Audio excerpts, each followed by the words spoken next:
Bismillah. Assalamualaikum warahmatullahi wabarakatuh. Alhamdulillah nahmaduhu wa nasta'inuhu wa nasta'dihi wa natubu ilayhi wa na'udzu billahi min shururi anfusina wa sayyi'ati a'malina. May yahdihillahu fahuwal muhtadi wa may yudlil falan tajida lahu waliyyan mursyida. Asyhadu an la ilaha illallah wahdahu la syarika lah wa asyhadu anna Muhammadan abduhu wa rasuluhu la nabiyya wa la rasul ba'dah. Allahumma shalli ala Muhammadin wa ala ali Muhammad kama shallaita ala Ibrahim wa ala ali Ibrahim innaka Hamidum Majid. Wa ba'du. Para umat jemaah yang dirahmati Allah Subhanahu wa taala, alhamdulillah bersyukur kita aturkan kepada Allah atas nikmat-nikmatnya sehingga pada kesempatan pagi menjelang siang ini memudahkan kita berkumpul kembali di tempat ini. Semoga Allah memberikan limpahan ampunan rahmat dan kasih-Nya pada kita semua. Salawat dan salam semoga tercurah pada baginda Nabi Muhammad sallallahu alaihi wasallam, juga pada keluarga, kerabat, sahabat dan umatnya yang setia mendidik sampai kiamat. Semoga kita termasuk yang mendapatkan syafaatnya di bersama. Para umat yang kepada Allah, Ibu, ada minat sampai hari berapa kita nih? Geser nih ya, udah. Nomor berapa? Masih ingat nggak? 46 dong. Kan? 93. Ya. Ini saya juga bergeser ini.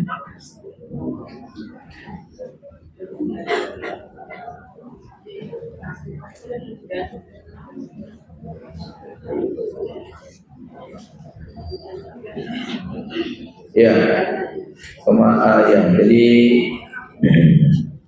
halaman 90 tentang amanah ya waktu itu ya. Ya, betul. Jadi hadis ke-93 kita berbicara tentang amanah, di mana di akhir zaman ini memang sikap amanah sudah dicabut oleh Allah Subhanahu wa taala. Ya. Kita akan masuk pada hadis yang ke-100, sikap yang harus dilakukan saat manusia banyak mengingkari amanah. Ya. Jadi masih nyambung tentang bagaimana sikap amanah itu dicabut oleh Allah Subhanahu wa taala pada manusia akhir zaman. Ini mengajarkan kita bukan husnuzon, tetapi jangan gampang percaya kepada orang yang belum kita kenal. Terutama dalam urusan apa, Bu? Uang. Nah, kenapa?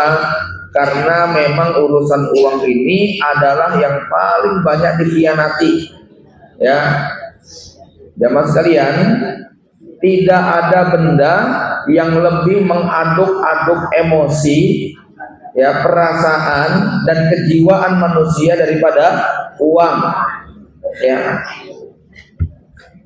orang itu jadi gini ya, ketika Nabi mengatakan inna dunya khulwatun khadiratun, dunia itu manis dan hijau.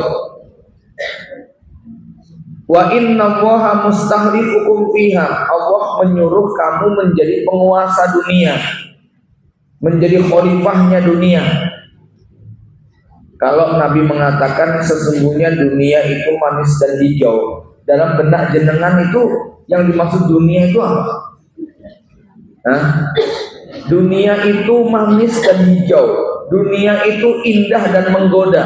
Kata-kata dunia itu paling gampang di kepala kita bentuknya apa? Hah? Wanita itu dunia, rumah itu dunia, mobil itu dunia, jabatan itu dunia, emas itu dunia, motor, cincin, gelang itu dunia semua. Ya, makanan, minuman, pelesiran, jalan-jalan keliling dunia itu dunia.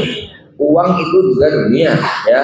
Tapi ketika Nabi mengatakan sesungguhnya dunia itu manis dan hijau, maka paling gampang kita terjemahkan dunia itu artinya duit.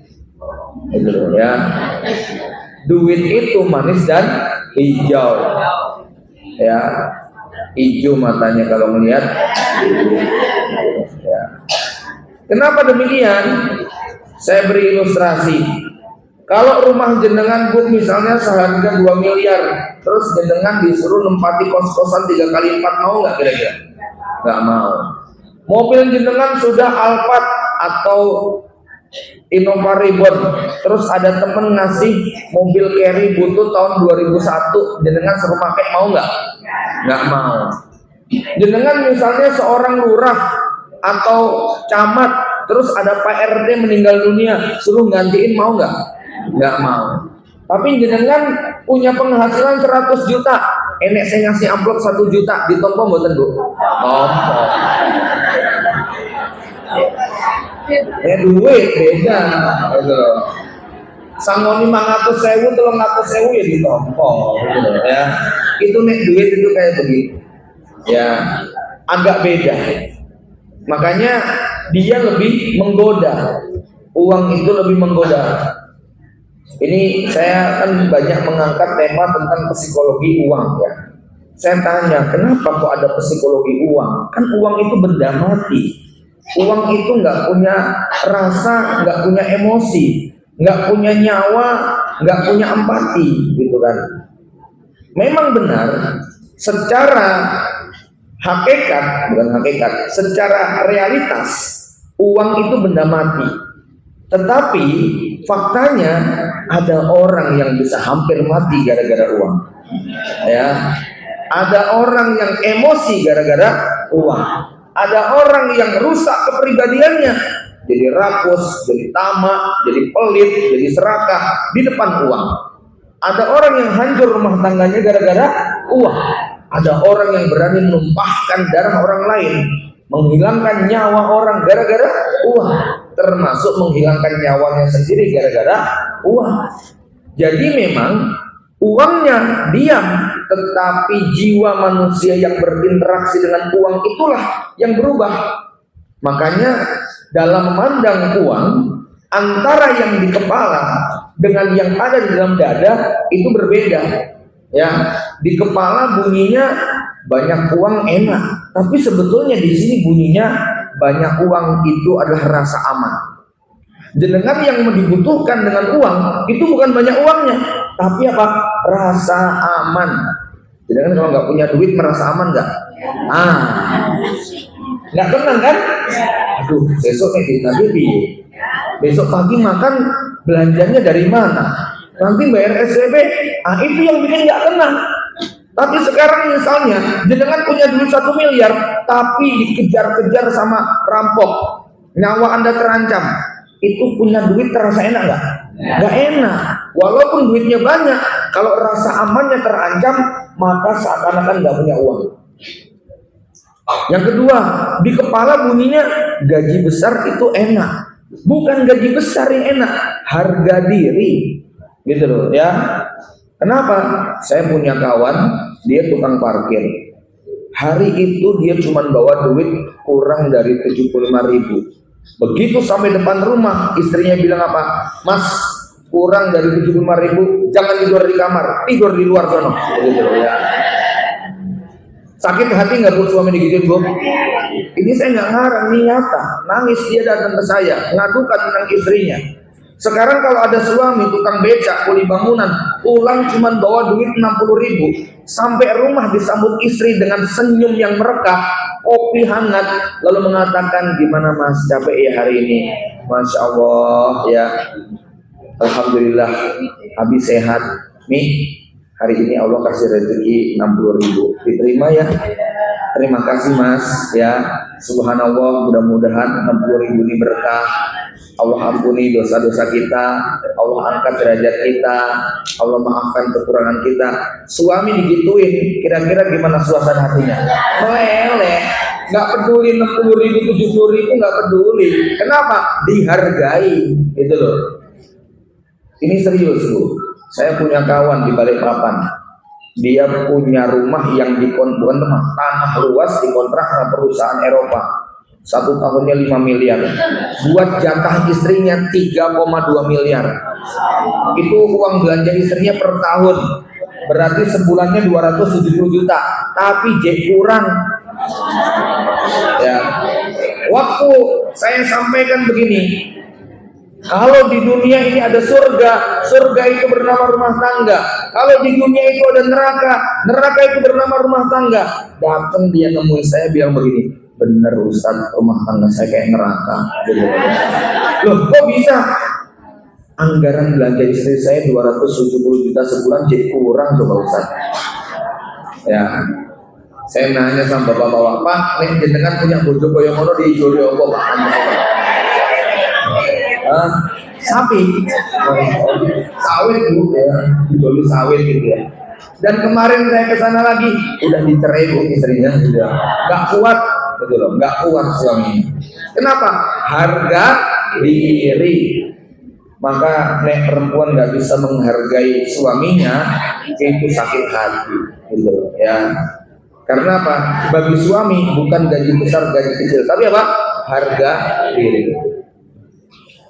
Yang ketiga, jenengan punya mobil, ya, punya rumah, punya ini, punya itu. Itu tujuannya sebenarnya pamer atau apa sebenarnya? Nampaknya pamer. Pamer itu jangan dikonotasikan negatif ya. Namanya rumah ya kudu dipamerin loh. Mau asal mau dikantongi, ya.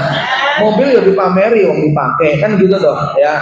Cuman ketika orang itu menunjukkan ini rumahnya, ini mobil dia dan sebagainya, apa yang sebenarnya berbunyi di dalam jiwanya itu apa? Nah, pengakuan, ingin diakui. Suami bisa bangunin rumah istrinya dalam pernikahan waktu 3 atau 5 tahun, ingin diakui sebagai suami yang sukses. Seorang anak menantu jenengan baru 1 tahun menikah sudah bisa belikan motor buat istrinya, pengen diakui. Jadi yang muncul pada diri seseorang ketika punya harta, punya ini, punya itu, pengakuan. Coba jenengan punya rumah 3 miliar tapi tinggalnya di tengah hutan Amazon sendirian.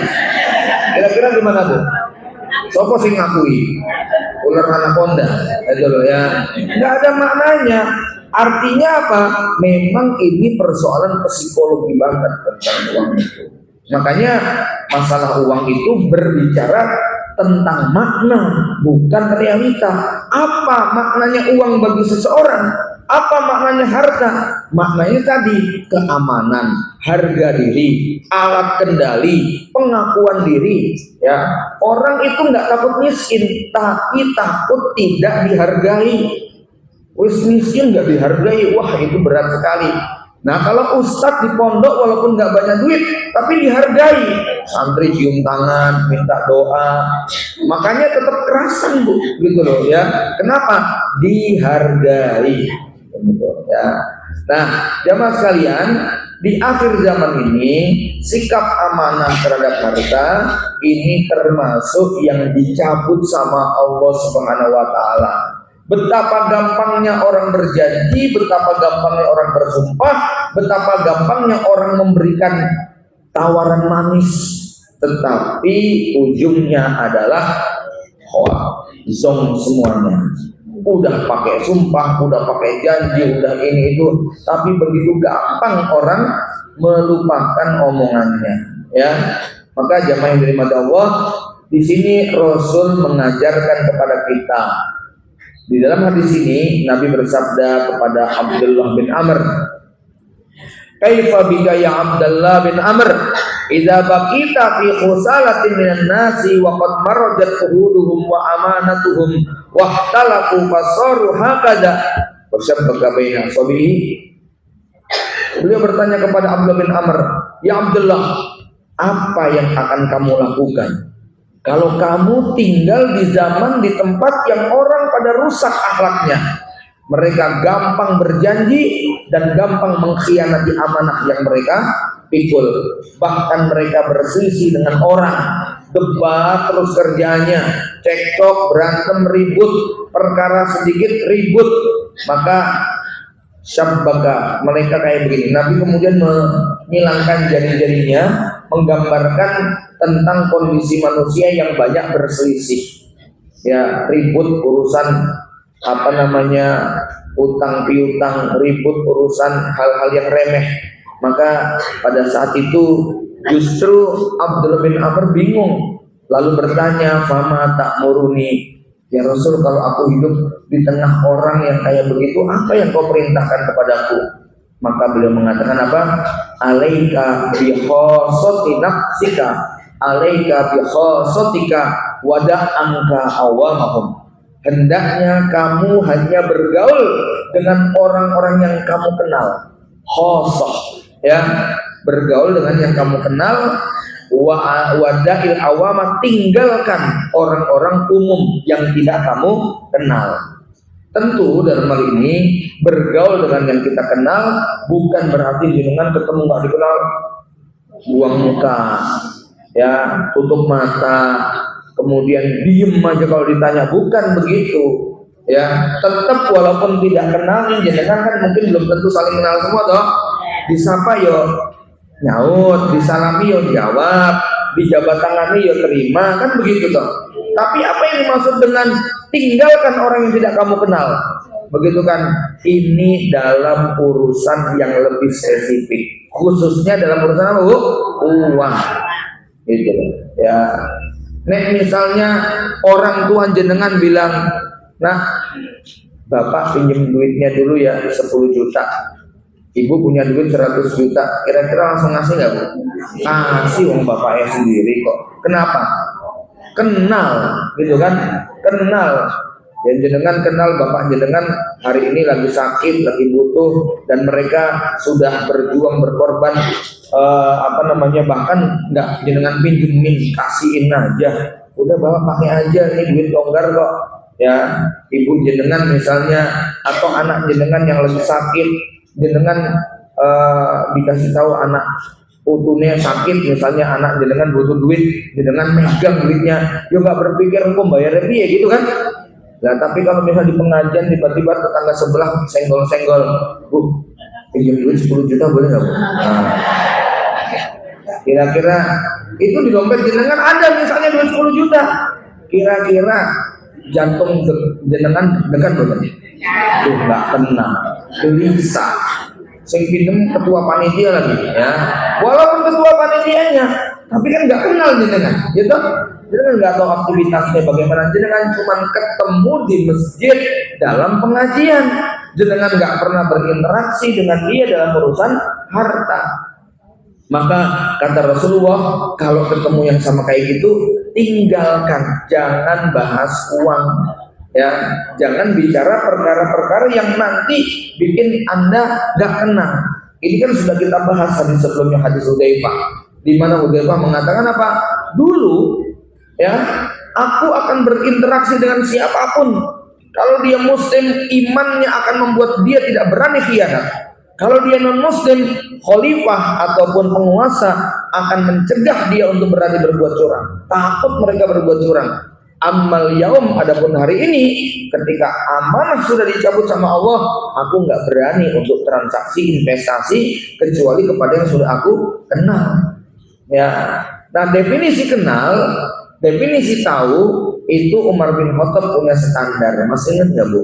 Jenengan disebut kenal dengan seseorang, terutama dalam urusan uang, itu kalau sudah melakukan 3 hal.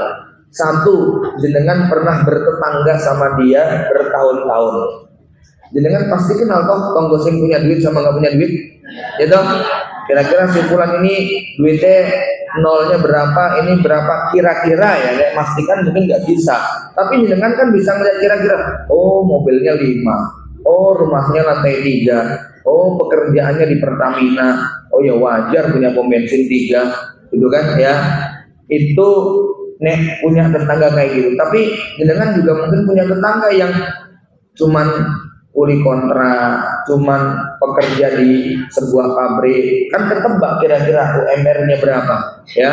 Oh ya motornya saja juga motor sudah lawas, kemudian anaknya pun ya 2 disekolahkan beasiswa, dan kita bisa nebak kayak begitu, ya. Itu 1 dengan bertetangga.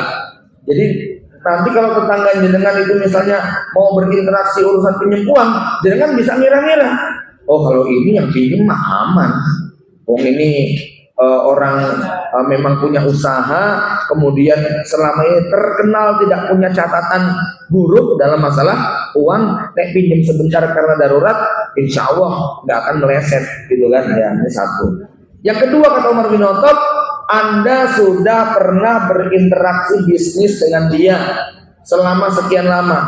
Kalau misalnya saya punya teman dagang gitu ya, tiap bulan dia transaksi kepada saya 100 juta, 150 juta misalnya, dan selalu bayar tepat waktu, bertahun-tahun, pengambilannya bagus, pembayarannya bagus. Suatu ketika dia bilang, Mas, aku bulan ini minta waktu ya, aku lagi ada sesuatu ini, insya Allah bulan depan saya selesaikan. Kira-kira saya ngasih toleran nggak? Ngasih. Atau suatu ketika, Mas, aku lagi butuh duit banget nih, anakku begini-begini dan sebagainya, insya Allah lah nggak nyampe 1 bulan saya kembalikan. Saya udah tahu kriteria dia. Oh, kalau duit segitu 10 juta, 20 juta, 100 juta kayaknya buat dia gampang mengembalikan 1 bulan gitu kan ya. Itu kita pernah bertransaksi dagang dengan nggak pernah dikhianati, barangnya selalu bagus, pembayaran utangnya selalu tepat. Nah, kalau bermuamalah kayak begini, insya Allah lebih mudah diterima. Yang ketiga, jenengan pernah safar berdua dengan dia. Ini terutama kalau laki-laki ya safar berdua dengan temennya 3 hari, 5 hari, cuman berdua, terutama waktu umroh misalnya ya, itu akan ketahuan orang ini serakah apa tidak, orang ini baik atau pelit, orang ini egois atau peduli. Itu ketahuan ketika sedang safar. Nah, kalau kita sudah pernah mengalami 3 ini, maka kamu disebut sudah kenal. Tapi tidak gara-gara jenengan ketemu di pengajian 1 tahun, itu jenengan disebut kenal, itu belum tentu. Ini pengajian udah berapa tahun coba? Apakah gara-gara jenengan ngaji, oh ibu itu suka datang kok ke Hadi Mustaqim? Apakah gara-gara jenengan dapat informasi seperti itu, lalu jenengan berani minjemin uang? Enggak, ya. Bahkan jenengan pun belum tentu berani kalau saya minjem. Ya tidak? Walaupun itu ustadznya. Coba aja, Bu, saya minjem 25 juta, Bu. Mesti gemeter gitu kan ya. Ini saya minjem ustadznya loh, gitu kan ya. Ya ustadznya, aku ora kenal kok. Aku kenal yang kurang ngaji, gak pernah kenal urusan duit kok, begitu kan? Ya, ini maka Nabi katakan pesannya seperti itu. Jamaah sekalian, kemudian di dalam surah Al-Baqarah ayat 283 itu ada ayat yang berbicara tentang utang piutang. Itu ayat paling panjang Ibu, 282. Terus 283-nya ya Allah bilang apa? Wa in kuntum ala safarin falam tajidu katiban farihanum maqbudah. Kalau kamu sedang safar, tidak ada saksi, tidak ada penulisnya, lam tajidu katiban, enggak ada yang nulis transaksi kamu. Kan ini anjuran utang piutang kan ditulis ya. Ada saksi, ada catatan supaya apa? Supaya tidak lupa begitu kan ya. Karena biasanya kalau utang suka lupa, kalau ngutangin biasanya ingat gitu loh ya. Maka sebenarnya gampang tuh, ibu pengen nggak selalu diingat sama seseorang, ngutang sama dia, nanti nggak diinget-inget terus gitu ya. Ya, nih jenengan utang sama itu mesti dia ingat-ingat, gue dong bayar tuh gitu ya, itu dia selalu ingat begitu kan ya. Nah, di ayat 283 Allah bilang apa? Wa in kuntum ala safarin, kalau kamu sedang safar, walam tajidu katiban, enggak ada yang tukang nyatet. Kan waktu di safar suka kita enggak sengaja pengen utang piutang ya. Tahu-tahu ada yang butuh karena kehabisan bekal. Apa kata Allah? Farihanun makbudoh, maka kasih jaminan. Ya, kasih jaminan. Farihanun makbudoh, jaminannya bisa dipegang, jaminannya bisa dimiliki, jaminannya bisa dicairkan. Maka ini jurus kedua kalau pengen bikin orang tenang ya, rihanun makbudoh. Ada penjelasan menarik di sini dari mufassir tentang kenapa Allah menyebutkan kalau kamu sedang safar. Apakah kalau tidak safar nggak boleh pakai jaminan? Boleh. Penyebutan kata-kata safar, bepergian, itu menunjukkan biasanya ketemu sama orang nggak dikenal. Ya tidak? Nah, isyaratnya walaupun tidak safar, tapi kalau jenengan itu nggak kenal, lalu dia pengen pinjem uang, kata Allah apa? Pakai jaminan. Ya, untuk apa? Untuk bikin hati orang tenang. Jadi nek jenengan pengen pinjem uang sama saya nggak kenal jenengan. Jenengan pengen pinjem uang 5 juta, 10 juta, kasih saya jaminan. Saya butuh uang 10 juta. Seminggu saya kembalikan Ustaz. Ini jaminannya, motor Honda Beat saya baru Januari 2026. Ini SNK-nya, ini BPKB-nya. Minggu depan saya nggak bayar, silahkan motornya dijual Ustaz. Nek misalnya orang ngomong kayak gitu, di kantong saya ada 10 juta longgar, saya kasihin nggak Bu? Kasih. Motornya 20 juta kok, ya nggak? Ya, nek dia sampai nggak bayar, tinggal tak jual, dijual 17,5 juta laku nggak? Laku, ya. Tapi nggak boleh saya ambil duitnya loh Bu. 7,5-nya kudu saya kembalikan, gitu loh, ya. Ya. Tapi uang lah, jaminannya nyawa saya, lah nyawa kamu gimana? Ya. Kalau sampai saya nggak bayar, potong leher saya, ya enak kamu mati, saya di penjara, gitu kan? Ya. Kamu rampung urusannya saya panjang itu, ya dengan polisi dan lain sebagainya. Itu nggak bener. Jaminannya anak istri saya. Maksudnya gimana anak istri buat jaminan, gitu loh? Kon ngempani kok gitu loh ya. Karena ada yang kayak gitu ke saya Bu. Jaminan istri, jaminan istri mau diapain gitu loh? Ya, ya. Jadi nggak dibayar-bayar sampai sekarang, gitu kan ya. Jaminan kok istri, anak dan sebagainya. Itu bukan rihanun makbudoh, bukan jaminan yang bisa dipegang. Jaminannya Pak, ini sertifikat tanah hutan sawit di Kalimantan Utara sana. Tapi iya nyekel coba kayak gitu loh ya. Mau dijual ke siapa kayak begitu? Gimana verifikasinya? Kan kita nggak jelas. Tapi kalau ngasih jaminan berupa emas, ngasih jaminan berupa sertifikat BPKB mobil motor yang gampang dijual, mau dikasih jaminan berupa surat tanah aja kita belum tentu bisa jual, ya betul. Nah, jadi ngasih jaminan itu yang rihanun makbudoh, yang bisa dicairkan dalam kendali kita. Nah, baru orang itu tidak akan apa? Tidak akan khawatir. Oh, misalnya dengan pinjam duit ke saya 10 juta, jaminannya emas 20 gram, begitu ya. Tenang saya. Oh, pokoknya nggak bayar tinggal tak jual. Kan gitu nih. Ya. Nah, itu jurus kedua kalau kita pengen dipercaya. Singkatnya, di zaman fitnah seperti sekarang ini, saya pernah sampaikan kaidahnya, jangan paksa orang untuk percaya kepada kita, tapi paksalah diri kita untuk layak dipercaya orang. Ya, namanya layak dipercaya orang itu gimana? Gak bisa kita paksa, tapi kita harus menunjukkan. Namanya menunjukkan layak dipercaya, gak bisa sejam 2 jam sehari 2 hari. Butuh waktu yang cukup panjang, butuh perkenalan. Jangan kemudian baru kenalan, kemudian belum apa-apa sudah langsung urusan uang.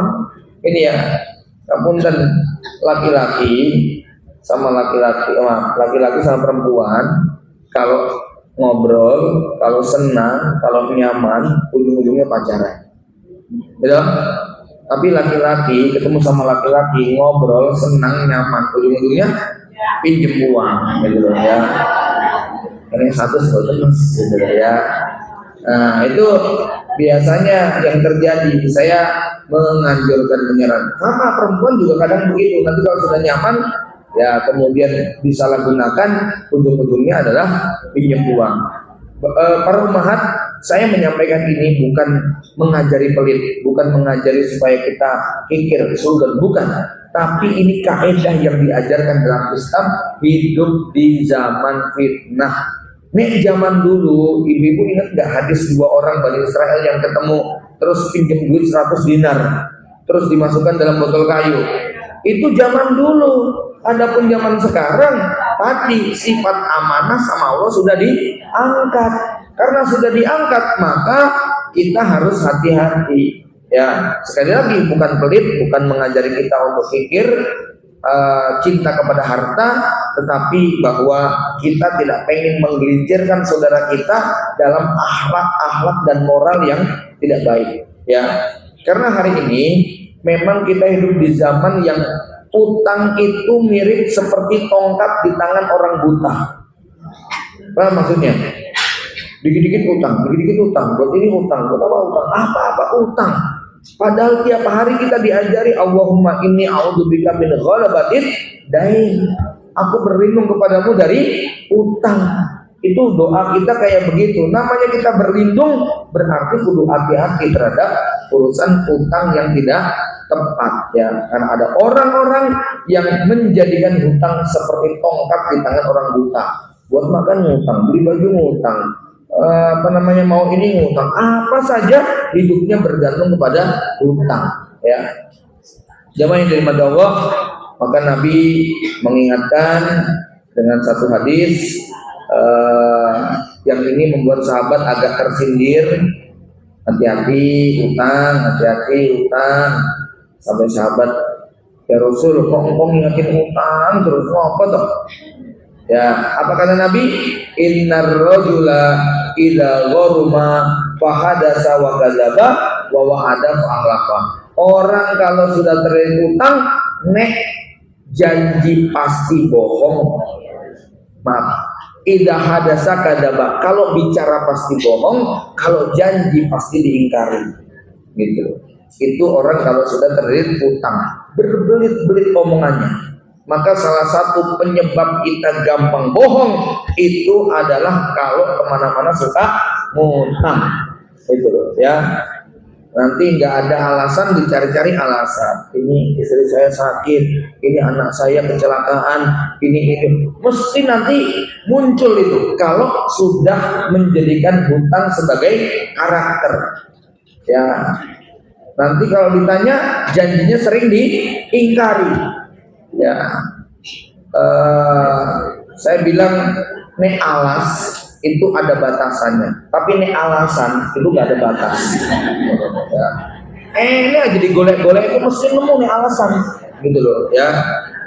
Jadi kalau sudah kayak gitu, saya nebak mesti nanti ada alasan, begitu kan ya. Ya, ibu masih ingat nggak cerita Nabi Musa yang didatangi iblis waktu di atas perahu? Apa pesannya iblis? Ingatlah aku dalam 3 situasi. 1 ketika mau ngutang, 2 ketika mau bayar utang, 3 ketika sedang marah. Jadi kalau jenengan mau ngutang, mau bayar utang, sama marah, ingat iblis datang. Datangnya tentu beda-beda. Pas jenengan mau ngutang, iblis datang. Bisikannya gimana? Rapopo, wong suami kamu juga punya gaji kok, nanti gampang tinggal minta. Nggak apa-apa utang dulu, wong kamu tuh bulan depan dapat bonus kan, gitu kan ya. Nggak apa-apa utang dulu, wong jaminan kamu masih punya, kamu punya ini banyak, punya ada sertifikat, ada BPKB, udah gampang lah, utang dulu, gitu ya. Gampang nanti tinggal di sekolahkan itunya, sertifikasinya, gitu kan ya, BPKB-nya. Pokoknya setan iblis akan membisikkan kita untuk maju terus, ya, jangan mundur dari utang. Tenang, kamu punya gaji, kamu punya ini, kamu punya jaminan, kamu punya bayaran, begitu ya. Nih yang laki-laki dibisiki gitu terus menerus. Tenang, gampang, gaji kamu sekian, kalau cuma cicilan 1 bulan 500.000 itu masih sisa, gitu kan ya. Akhirnya berani ngutang. Nah pas hari pembayaran, setan datang lagi. Ngomongnya gimana? Sebentar. Ya, kamu udah dengar informasi belum? Itu di Lotemat ada diskon 90%, gitu loh ya. Waktunya tinggal 3 hari lagi. Eman gitu, jangan. Itu mah gampang, nanti tinggal dikasih tahu Afan, begitu loh ya. Nanti mau bayar utang dibisikin lagi. Kamu nggak ngeliat istri kamu udah 3 hari nangis terus menerus, pengen jajan, pengen jalan-jalan, nggak pernah kamu turuti loh. Ya dosa loh kamu nggak nuruti keinginan istri kayak gitu. Akhirnya mau bayar utang nggak jadi, dipakai buat nyenengin istri. Mau bayar utang, setan datang lagi. Kamu apa nggak perhatian tuh? Sendal istri kamu tuh udah mau jebol, gitu loh ya. Tasnya tuh loh udah robek-robek kayak gitu. Nih sini di bawah pengajian tas robek kayak begitu. Sudah waktunya diganti. Ini mumpung di pasar lagi ada promo, beli 2 bonus 3, gitu. Itu iblis ngasih informasinya update tuh, gitu loh ya. Setan akhirnya mau bayar utang mesti nemu alasan. Dan yang aneh nanti ada banyak kambing hitamnya. Ngaku orang tua sakit lah, ngaku kemarin badannya pegel-pegel nggak bisa berangkat ngojek lah, pokoknya nemu aja alasan. Yakin ibu? Tenang Bu. Iya kayak begitu. Jadi ketika membayar utang, setan akan datang gimana caranya supaya tidak tepat waktu bayarnya, gitu loh ya. Nah makanya itu harus sadar itu ada setannya ketika pas mau bayar itu ya. Nah yang ketiga ketika jenengan mau marah ya, makanya nek jenengan mau marah ngomel-ngomel, jenengan merenung. Misalnya ada yang videoin jenengan pas ngomel-ngomel ngamuk-ngamuk gitu loh, terus jenengan mau nggak itu diupload gitu loh ya, di-share ke grup tetangga, malu nggak kira-kira? Nah itu yang membuat jenengan kudu menahan ya. Jenengan posisinya bener, sing diomeli salah, tapi di videoin, ditonton, jenengan mau nggak? Wong jenengan posisi bener aja jenengan malu kok, apalagi nih jenengan posisi salah marah-marah lagi, gitu kan ya, mesti tambah malu lagi gitu ya. Ingat nggak Bu, kisah seorang ibu yang anaknya dihukum sama ustadz gara-gara ngerokok, terus ibunya ngomong gini, ustadz tak viralkan loh ya, monggo kata saya. Ternyata ibu-ibu itu yang keburu viral duluan, tidak ya? Dia ngomel-ngomel, dia malah di videonya viral. Ibunya ngomong gini, wong saya ngomong viralkan jenengan gara-gara hukuman saya, malah saya yang viral duluan, saya nuntut pokoknya gitu loh. Lah, saya salah apa Bu? Bukan saya viralkan kok. Dan jenengan ngomel-ngomel, marah-marah, ngamuk-ngamuk tanpa alasan, bawa-bawa suami saya polisi loh dan sebagainya. Akhirnya kan malu sendiri deh Bu. Ya, makanya nek mau marah ingat itu ada iblis yang bisikan kita ya. Coba jangan nek marah bercermin itu kira-kira pantas enggak gitu ya. Pas ngomel-ngomel kayak begitu. Makanya ada strategi yang cukup bagus gitu ya. Yang cukup bagus, kasir sebuah toko itu di belakangnya ada cermin besar. Gitu loh ya. Dan hampir 90% lebih pelanggan atau pembeli itu waktu di depan kasir dia nggak berani marah, dia senyum, dia ramah, melihat di wajah masa gitu. Ternyata aku kalau senyum cantik ya, kalau marah-marah. Dan rata-rata di depan kasir dia memperbaiki penampilan, ya. Karena malu kalau kelihatan berantakan, kalau kelihatan mukanya nggak bersih dan sebagainya.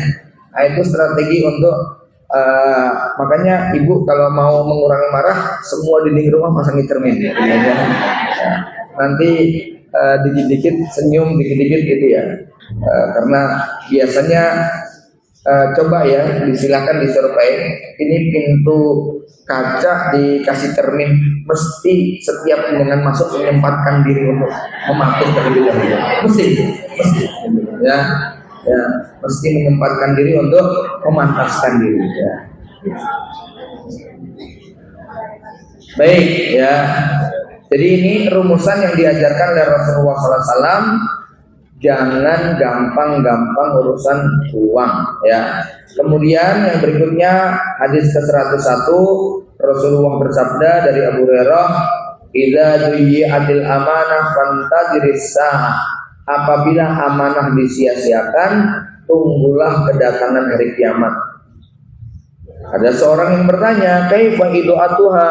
Bagaimana amanah disia-siakan? Qala idza usnidal amru ila ghairi ahli fantadhiris sa'ah. Apabila sebuah perkara diserahkan kepada yang bukan pakarnya, maka tunggulah kiamat, kehancuran. Ya, dalam hadis lain disebutkan idza wussidal amru ila ghairi ahli fantadhiris sa'ah. Jika suatu perkara diserahkan kepada yang bukan ahlinya, tunggulah kiamat, tunggulah saat kehancurannya. Jemaah para umat yang dirahmati Allah, ini hadis menjadi sebuah peringatan yang buat saya sangat penting sekali, terutama buat para ustadz. Saya, teman-teman para ustadz, begini Bu, ustadz itu kan sosok yang dianggap pinter, ya. Umat biasanya suka nanya macam-macam, dari persoalan anak, persoalan ekonomi, sampai persoalan politik, itu ya. Dari urusan harga cabai, bawang merah dan sebagainya, sampai dolar 17.400, itu biasanya jamaah suka nanya. Nah, pertanyaannya, apakah Ustadz itu kemudian pakar dalam semua ilmu? Tidak, gitu kan ya. Cuman karena sudah terlanjur Ustadz itu kudu bisa menjawab pertanyaan, maka kadang-kadang ada Ustadz dai yang tidak tahu kapasitas diri, tidak sadar diri, tidak mengerti kemampuan yang sesungguhnya, terdorong untuk menjawab setiap pertanyaan, terdorong untuk bisa menyelesaikan persoalan, akhirnya dia tetap jawab dengan asal-asalan. Nah, ini saya menasihatkan dua hal. Satu, nek jenengan kira-kira bisa menebak, ini Ustadz bukan bidangnya tentang astronomi, bukan bidangnya tentang politik global, ya nggak usah ditanya dalam bab yang demikian, ya. Tidak gara-gara Ustadz itu ngisi apa karena dia Ustadz, lalu kemudian dia ditanya berbagai macam hal bisa jawab. Jangan tanya kepada saya tentang pengobatan, tentang tibun nabawi, walaupun saya bukan toko herbal Bu, tapi saya bukan, ya. Nah, macam kayak begitu, jangan nanya begitu. Ya, termasuk juga maaf ya, ada ustadz ataupun dia dai lah ya, yang hanya gara-gara dia punya pengalaman hidup dalam urusan itu, tapi kan pengalaman hidup itu belum tentu ilmu. Jadi tidak, pengalaman hidup itu hanya hikmah, di mana antara satu orang dengan orang yang lain kesimpulannya bisa berbeda tergantung pengalaman hidupnya.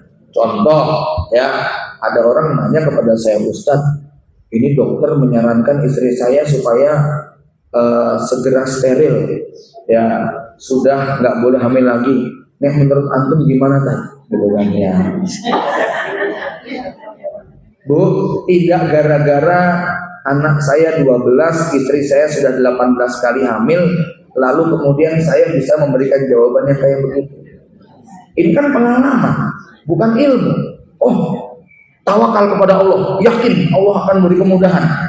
Itu kan yang terjadi pada saya, tapi belum tentu terjadi pada orang lain. Tidak gara-gara saya punya pengalaman kayak begitu, lalu kemudian jangan percaya omongan dokter, Rasulullah itu nyuruh kita punya banyak anak, begitu kan ya. Lah itu kan pengalaman saya, bukan pengalaman orang. Apa yang menjadi saya alami belum tentu cocok dipraktekkan sama orang lain. Kenapa? Saya bukan dokter, saya bukan ahli kandungan. Maka apa? Saya nggak berhak jawab urusan kayak begitu. Walaupun saya punya pengalaman. Pengalaman saya kan kebetulan. Ya takdirnya gampang gitulah ya. Ya, lah orang lain kan nggak kayak begitu. Maka saya tidak berhak memberikan rekomendasi. Maka saya bilang, ya jangan nanya saya, kamu harus lebih percaya sama dokter daripada omongan saya. Walaupun saya punya pengalaman yang tidak seperti kamu, begitu. Tapi apa? Kamu tidak wajib mengikuti pengalaman saya. Itu, ya. Nah kadang-kadang kan kita punya pengalaman 1-2, lalu kita ramu jadi sebuah ilmu. Padahal itu hanya, kalau bahasa ininya probabilitasnya. Probabilitas itu apa? Tingkat kemungkinan benar tepatnya itu mungkin cuma 10%, yang 90% belum tentu tepat. Artinya apa? Dalam setiap perbuatan yang dimana kita sukses atau berhasil, ada saham keberuntungan yang kalau kita uji coba atau kita ulang pada kesempatan yang lain belum tentu berhasil. Nah yang begitu-begitu itu jangan dijadikan sebagai ilmu. Wong itu dalam tanda kutip kebetulan, gitu ya. Jadi jangan sampai kebetulan-kebetulan tadi yang probabilitasnya masih sangat kecil lalu kita jadikan sebagai referensi. Nanti kalau terjadi apa-apa harus tanggung jawab yang demikian. Intinya harus menyerahkan kepada yang ahlinya, pakarnya. Kalau memang tidak, angkat tangan. Tentu kayak gitu. Jangan memaksakan diri. Bahkan mengucapkan la adri, saya tidak tahu, itu adalah ilmu. Jemaah sekalian, saya ingin mengutip satu kisah Jenengan tahu ada seorang syekh namanya Syekh Labib yang mengurus pondok pesantren Al Jawi di Karanganyar Tawangmangu ya. Itu beliau masya Allah seorang pembelajar, beliau seorang alim, tetapi beliau dalam banyak kesempatan kalau ditanya nggak dijawab, gitu loh ya. Kalau ditanya tidak menjawab, nggak berani jawab, apalagi di media sosial kan. Nah karena beliau tuh kalau jawab lambat sama netizen itu ada yang ngebully, sombong sekali, ditanya nggak dijawab begini begitu dan sebagainya ya. Zaman sekalian, nah ngapunten jenengan juga begitu ya. Nek nanya sama ustadz nggak dijawab-jawab, gitu kan ya. Ya, dengerin ya. Seorang kalau ditanya nggak boleh jawab dalam 5 keadaan. 1 lagi capek, 2 lagi emosi, 3 lagi benci, 4 lagi bahagia dan jatuh cinta, gitu kan ya.